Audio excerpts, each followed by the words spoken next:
tout d'un coup, là, avant de prendre la parole, je m'aperçois que ma communication, finalement, est une invitation à un voyage sur le terrain, un voyage peut-être un petit peu terrible, mais en tout cas, ça sera un voyage en images. Et la première image, c'est celle-ci. C'est un autoportrait d'un peintre qui s'appelle William Luther Molen. Ce peintre a été atteint de la maladie d'Alzheimer aux alentours de la soixantaine. Il a continué à peindre des autoportraits tout au long de sa maladie, et certains de ces autoportraits vont illustrer ce PowerPoint. Alors, les bénévoles d'accompagnement, on vous l'a dit, sont des représentants de la société civile. Ils sont citoyens, solidaires et humains. Mais quelle est donc la spécificité de leur bénévolat? C'est le seul bénévolat à être inscrit dans la loi, on vous l'a déjà dit aussi, loi du 9 juin 1999. Ils s'inscrivent toujours dans des démarches palliatives d'établissement. C'est donc un bénévolat de partenariat et de complémentarité avec les soignants. Il a aussi pour mission de diffuser la culture palliative.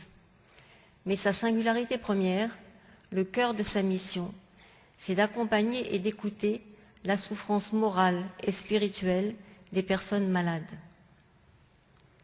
Mon équipe de bénévoles intervient depuis 13 ans dans un EHPAD de 300 lits, géré par le CCAS de la ville de Paris. Nous accompagnons donc le très grand âge, l'extrême fragilité et la dépendance, avec ceux qui ont aujourd'hui ces EHPAD à plus de 70%, la maladie d'Alzheimer et apparentée. Maladie d'Alzheimer qui, comme chacun le sait, évolutive, incurable, relève bien des soins palliatifs. Nous accompagnons donc parmi ces personnes malades, celles qui sont dans une grande souffrance morale et spirituelle. Nous sommes formés pour cela, non seulement à l'écoute et à la présence, mais aussi à la communication non verbale, au toucher relationnel, à la maladie d'Alzheimer elle-même bien sûr, aux techniques d'humanitude.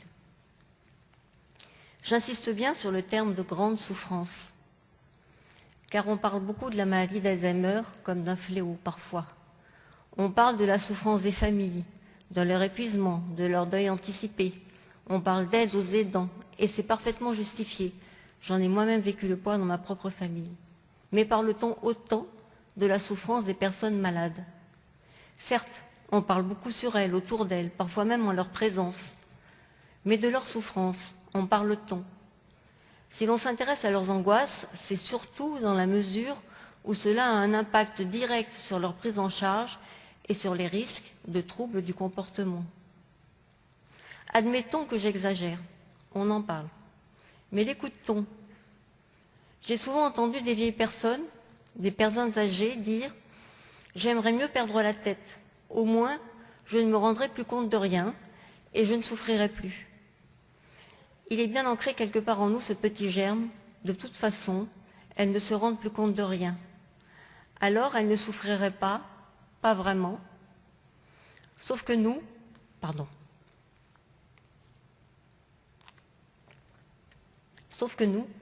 bénévoles d'accompagnement, être à l'écoute de cette souffrance, c'est notre fonction et notre rôle. Et dans l'EHPAD, nous sommes les seuls à ne faire que ça. Pourquoi? Parce que nous avons du temps et parce qu'il y a d'entrée une éthique de l'accompagnement qui est celle du non-faire, pour que rien ne puisse parasiter la relation. Nous sommes sans devoir de soins comme les soignants, sans charge affective comme les familles, nous sommes neutres, le bénévole est, comme on dit, sans rien en lui qui pèse ou qui pose.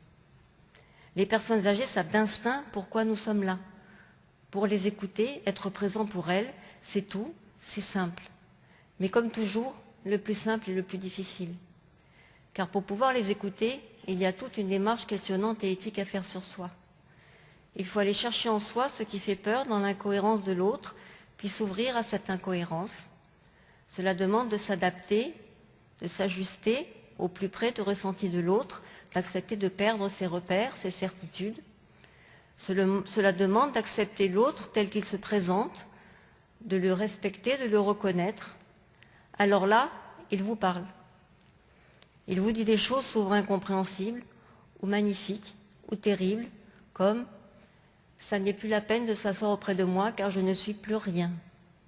Ou « ici c'est pas la vraie vie, c'est comme un théâtre, tout le monde joue la comédie, chacun a son rôle, mais moi j'ai oublié le mien. Ou j'étais tombée dans un grand trou d'eau et vous m'avez sauvée. Dans l'EHPAD, la souffrance liée à la maladie et à la dépendance est parfois inscrite dès le départ dans le parcours de nombreux résidents et elle continuera parfois jusqu'à la fin. Il y a les révoltés, les perdus, les prostrés.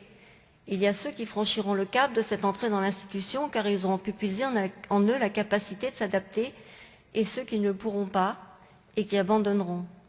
Car le chemin dans la maladie d'Alzheimer est une descente en abîme, que la pente soit vertigineuse ou non. Et cet abîme, certains tentent de l'affronter ou de le circonvenir, d'autres, au contraire, semblent l'ignorer, comme ces arbres, minés invisiblement de l'intérieur et qui perdent d'un coup leurs plus grosses branches, perdant leur sève d'un côté mais toujours bruissant de l'autre. Exemple type d'une personne qui ne pourra pas s'adapter, Madame N, 92 ans, qui vient d'arriver dans l'EHPAD car jugée incapable de vivre seule. Elle se met en colère, elle crie « Je n'ai rien à faire ici, je veux rentrer chez moi, appeler ma mère pour qu'elle vienne me chercher. » Rien ne l'apaise, tout lui est agression. Nous ne pouvons que nous arrêter pour l'écouter et lui permettre d'exprimer ses sentiments. Au bout d'un jour ou deux, elle est prostrée. Nous lui disons que nous allons rester auprès d'elle et qu'elle peut nous parler. Elle parle un peu de sa famille, du Jura. Elle réclame encore sa mère. Puis Madame N va mal. Elle se poste dans les couloirs pour hurler, son désarroi. « Pourquoi criez-vous, Madame N ?»« Je ne sais pas, je ne peux pas m'en empêcher. » Madame N ne mange rien. Elle perd la marche et se retrouve en fauteuil avec indifférence. Elle dit « Quand vous êtes là, tout va bien, tout fonctionne, mais dès que vous partez, à nouveau, je me retrouve à nager dans le vide. » Madame N ne se lève plus. Elle a toujours froid, froid, froid. Elle a peur et se sent seule comme un chien. Elle dit « Emmenez-moi chez vous. Vous ne pouvez pas, alors foutez le camp, vous ne servez à rien. » Mais Madame N, vous dites que vous êtes seule. Je peux au moins vous offrir ma présence et ma main. Vous avez raison, dit-elle. Quand on n'a plus rien, il vaut mieux prendre tout ce qui passe. Madame N mourra très vite, un soir. Et puis il y a ceux qui se sont adaptés, mais qui ont conscience de la perte de leur capacité cognitive et qui vivent dans l'angoisse et la peur d'un monde qu'ils ne maîtrisent plus, pour, au bout du compte, étrangers au monde, devenir étrangers à eux-mêmes. Je n'y comprends plus rien, je perds la boule. Je pars à la dérive. Mon père travaillait dans la police, aux objets trouvés, et moi je suis perdue. Tout ce que je dis n'a plus de valeur, et pourtant je suis encore quelqu'un, même si je ne sais plus qui. Car cette maladie peut générer une souffrance si profonde que les êtres se fissurent ou se disloquent, et que notre présence ne sert parfois qu'à les rassembler, les contenir. Je pars en morceaux, dit un monsieur. Aidez-moi à me retenir. Une souffrance qui peut être aussi terrorisante, et notre présence doit offrir un espace de calme et d'apaisement. L'avancée dans la maladie est parfois si mal vécue par la personne qu'elle n'en devient, nous l'avons vu, plus qu'un cri. Il faut écouter ce cri, car il nous parle. Parfois, le cri répétitif ne sert qu'à endormir un peu l'angoisse, à éloigner le danger. Cela se voit, car au-delà du cri reste le regard. Et lorsque cri et regard se perdent, restent encore les gestes tout petits qui plient et qui déplient inlassablement l'ourlet d'une robe, petits gestes précis appliqués qui disent encore, gestes que nous pouvons rejoindre.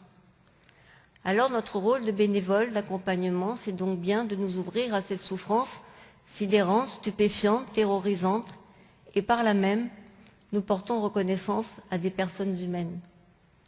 Notre rôle est donc bien d'écouter la souffrance morale, et vous le sentez bien déjà à ce stade, la souffrance spirituelle qui en découle.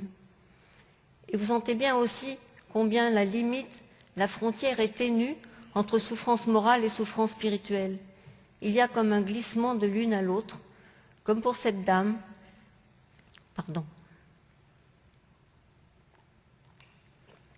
dame de 101 ans, qui dit « Je cherche un coin pour mourir.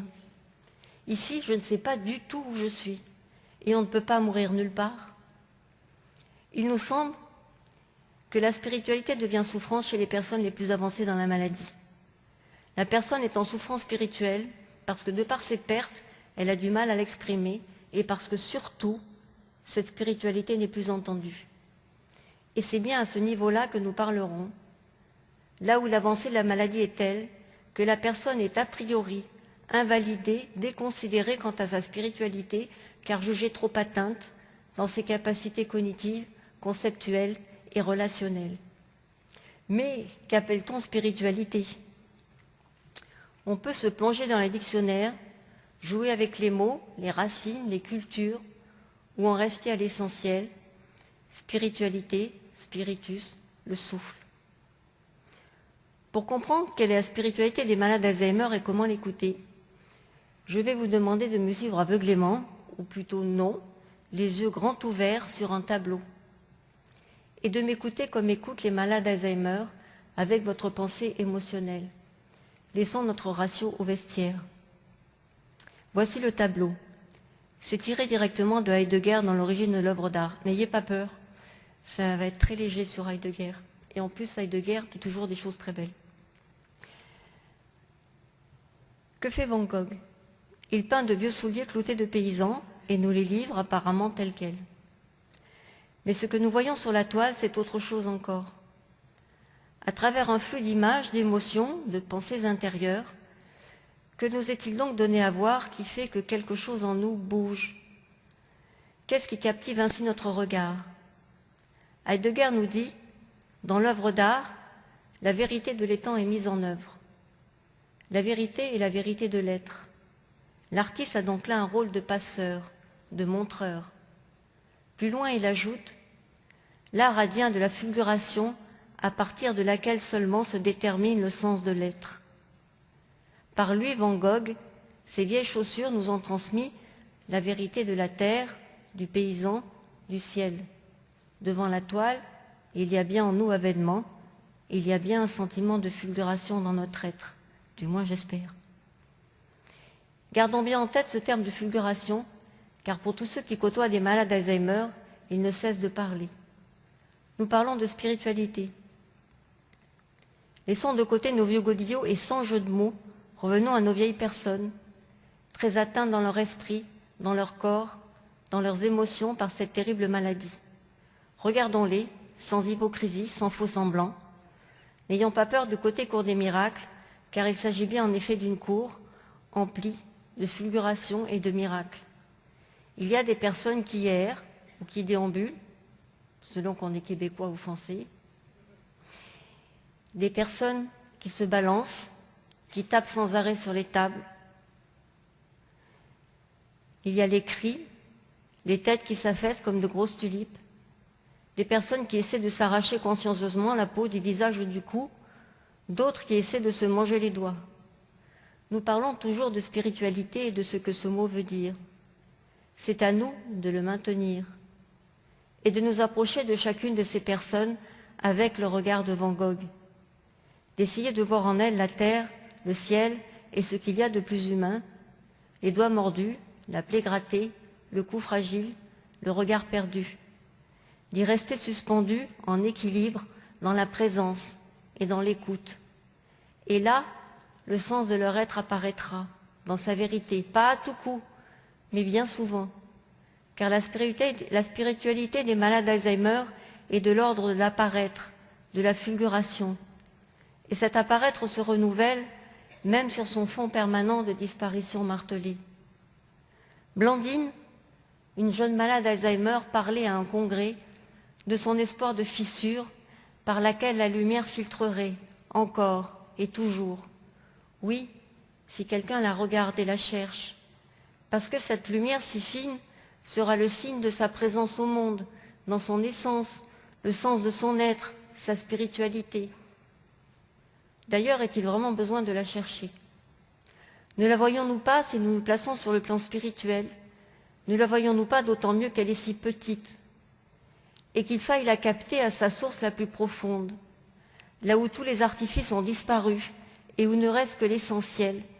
Ne nous indique-t-il pas que la spiritualité des malades d'Alzheimer en appelle à la nôtre?